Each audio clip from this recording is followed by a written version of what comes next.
안녕하세요. 교정병행TV 시원정입니다.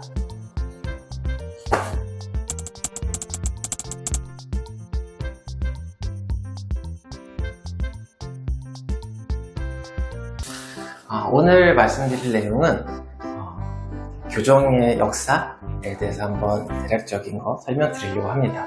궁금해하시다는 분들이 계셔서 한번 설명드리도록 할게요. 치과 교정학이 발생된 거는 기원전까지 넘어가긴 하는데, 기원전 1000년 전에도 그리스 시대에도 치아 교정학, 치아를 움직이는 흔적들이 발견했다고 하고, 치과 교정학이 체계적으로 정립된 거는 1850년대 미국에서 킹슬리라는 분이 처음으로 치아 교정학에 대해서 책을 써내고 하셨다고 해요. 그때만 해도 교합이나 그런 것들이 확립될 때가 아니다 보니까 그냥 치아, 삐뚤삐뚤한 치열이 있으면 치아는 빼버리고 가지런한 치열, 안무가 봤을 때 예쁜 그걸 우선시하다 보니까 교합에 대해서는 확립이 안 돼 있던 시대였는데, 지나다가 이제 1890년대 음악에도 음악의 아버지 어머니 계시잖아요. 교정학에도 교정학의 아버지가 계신데 앵글이라는 분이시거든요. 그래서 서울 치과 가면 앵글 치과도 있긴 한데 그 앵글이 사람 이름입니다. 그래서 그분이 처음에는 교정을 하셨던 분은 아니고 고철, 그림 말하면 우리 금리죠. 금리나 그런 것들을 만들다 보니까 교합이 필요했던 거죠. 그냥 치아가 잘 맞도록 만들어야 되는데, 그러다 보니까 교합이 필요했던 거고, 교합을 공부하다 보니까 자연 치열에도 이런 교합이 있구나 알게 되신 거죠.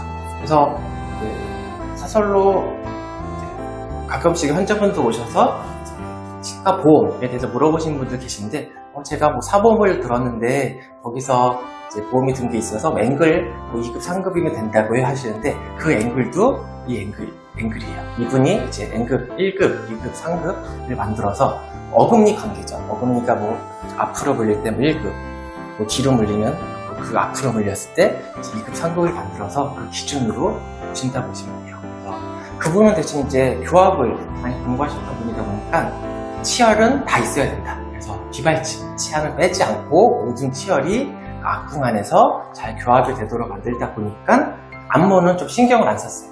현대랑은 좀 안 맞죠. 그래서 빼지 않은 상태, 비발치, 무조건 빼지 않고 배열을 하다 보니까 그 치열이 결국은 저희도 교정 환자분 보고 말씀드린 것 중 하나가 재발이죠. 치아들은 다시 원래대로 가려는 성질이 큰데, 그 삐뚤삐뚤한 치아들을 빼지 않고 배열하다 보니까 나중 보니까 다시 재발되는 경향을 보면서 여러 학파들이 또 생기기 시작한 거죠. 안 빼는 것만은 안 되겠구나. 그래서 다시 발치 교정이라고 나타나게 된 거고, 그때 교합이 형성되고 확립되고 한 시기 때, 그 후에 한 1930년도쯤 돼서 두부 계측, 엑스레이죠. 엑스레이가 좀 발명이 되고, 엑스레이가 치과에서 좀 사용하게 되면서 엑스레이를 촬영해 보니까 안무가 하악골이 교정하면서 이렇게 변할 수가 있구나. 치아가 맞는 게 치열 문제가 아니라 악궁의 문제일 수 있구나 하면서 여러 장치들이 발명되고 개발되게 돼요. 그래서 미국 쪽에서는 헤드기어, 헬스마트 헤드기어라고 해서 얼굴에 쓰는 장치죠.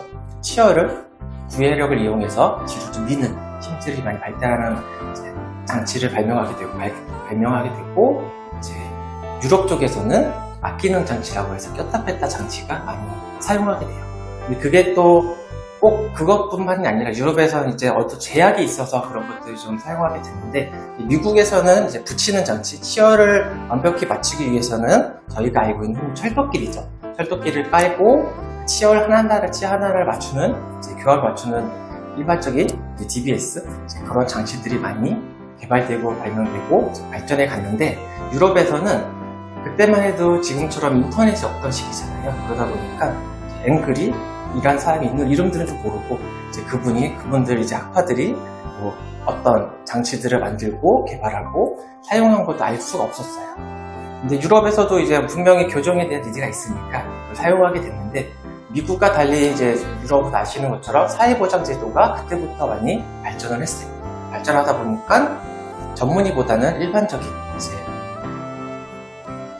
치과를 하시는 분들이 누구나 좀 교정을 할 수 있도록 하다 보니까, 흔히 말하는 가출성 장치죠. 꼈다 뺐다 간단한 장치들로 교정을 하게 되고, 또 그런 이유 중에 하나가, 그때는 독일, 나치 이제 제2차 세계대전, 1차 세계대전 약간 맞물리면서 그쪽에서 이제 나치 쪽에서는 이제 치과 쪽에 귀금속을 쓰지 말아라 했대요.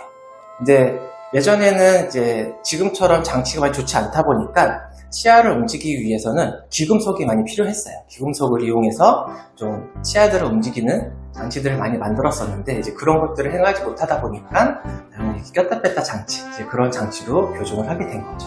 그래서 두 부류가 좀 다르게 이제 발전돼 가고 있는 중에 이제 한 1960년대 돼서 이제 세계 2차전이 끝나고 이제 교류가 좀 시작되면서 미국 학기 때 처음으로 유럽의 어느 유명하신 분이 와서 우리 유럽에서는 이렇게 교정을 하고 있다 이제 설명하게 된 거고, 또 그분은 이제 미국에 학회에 오면서 이런 장치들, 치아 하나하나에 장치를 붙이고 배열하는 장치가 이렇게 발전했구나 하면서 서로 교류하게 되면서 현재는 전 세계에서 다 비슷하게 쓰죠.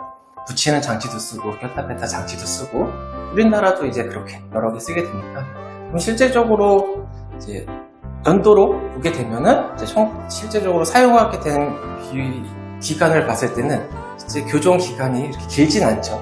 아니 그때 1930년대 그때부터 발전해서 지금 시대니까 200년이 채 안 된 걸, 그죠? 그래서 지금도 교정 학문이라는 것은 계속 발전해 가고 있고, 예전에 없었던 투명점도 지금 만들어지고, 이제 거기에 대해서도 충분히 더 이제 발전해 가고 있는 상황인 거죠. 다음엔 더 유익한 내용으로 찾아뵙도록 하겠습니다. 감사합니다.